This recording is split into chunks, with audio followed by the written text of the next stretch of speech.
मोदींच्या निवासस्थानी आता महत्त्वाची बैठक सुरू होतीये। तिन्ही दलांचे प्रमुख मोदींच्या निवासस्थानी पोहोचलेले आहेत। नौदल प्रमुख, लष्कर प्रमुख हे पंतप्रधान निवासस्थानी पोहोचलेले आहेत। त्यासोबतच CDS Anil Chauhan, air chief marshal A. सिंग आणि नौदल प्रमुख देखील आता पंतप्रधान निवासस्थानी पोहोचलेले आहेत। एक महत्त्वाची बैठक पंतप्रधानांच्या निवासस्थानी सुरू होते आहे।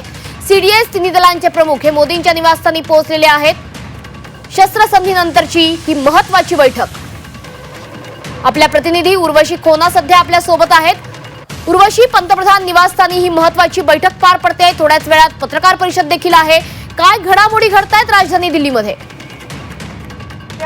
पंतप्रधान नरेंद्र मोदी यांच्या निवासस्थानी म्हणजे 7 लोक कल्याण मार्ग इथे आपण बघतोय तर संरक्षण मंत्री राजनाथ सिंग पोहोचले आहेत। बरोबरच राष्ट्रीय सुरक्षा सल्लागार अजित डोवाल ही आहेत आणि तिन्ही सेना दलाच्या ज्या प्रमुख आहेत तेही या बैठकीत सध्या आपल्याला दिसत आहेत की ते पोहोचले आहेत 7 लोक कल्याण मार्गला।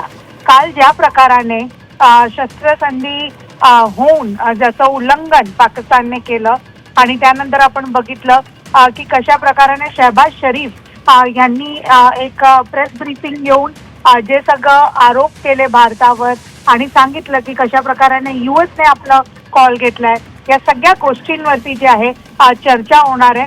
खास करून सिक्युरिटी कन्सर्न्सला घेऊन मनश्री चर्चा खूप मुख्य प्रमाणाने होणार आहे, कारण की शस्त्रसंधीचं उल्लंघन करून जे आहे तिथे सिक्युरिटी कन्सर्न्स खूप जास्त झाले आहेत। काल आपण बघितलं तर नागोरचा एरिया जो आहे जम्मू काश्मीरच्या इथे, दुसरे जे सीमेवरती दुसरे जे शहर आहेत तेथे खूप जास्त नागरिकांमध्ये पण एक टेन्स माहोल आहे।